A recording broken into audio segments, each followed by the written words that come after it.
Ang mga dating pulis patola o yung mga walang baril, mawawala na raw. Ayon mismo kay Pangulong Aquino, malapit na raw kasing makamit ang target na mabigyan ng baril ang bawat pulis. May report si Claire Delfin.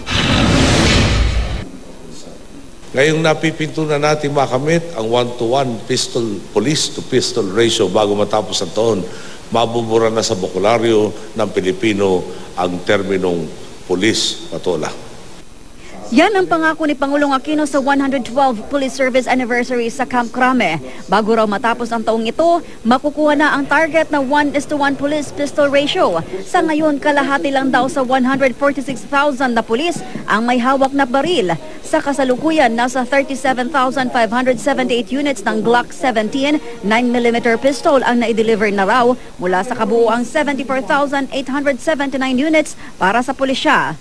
Ibinalita rin ng Malacanang ang paglabas ng Department of Budget and Management ng 2 bilyong pisong pondo para sa Operational Transformation Plan ng Philippine National Police. Bahagi ito ng 9 bilyong pisong budget na inaprubahan ni Pangulong Aquino. Nais kasi ng Pangulo na mapalakas at maging profesional ang hanay ng pulisya.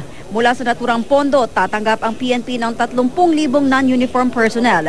Sila ang papalit sa mga pulis na imbes na nagtatanod sa kalsada ay nakaupot nakaharap lang sa kanilang mga computer para gawin ang mga administrative work ng ahensya. Manggagaling din sa budget na ito ang pambili sa 1,000 police patrol jeeps, 5,000 mobile radio at pagtatayo at pagsasayos sa mga police station.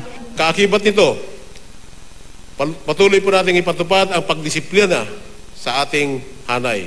Tingin ko naman po dapat kasi, di ba, as a police nga po, parang before sila naging police, parang naging part ng training nila yung paghawak ng baril. So, kapag naman wala silang baril, parang useless naman yung mga ginawa nilang training.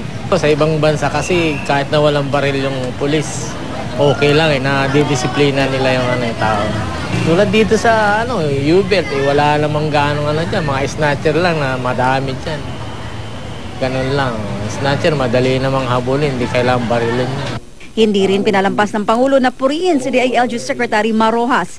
Sa kanyang speech, sinabi niya ang best replacement daw si Rojas ng yumaong kalihim ng ahensya na si Jesse Robredo. Iyan po ang ating mabutihing kalihim.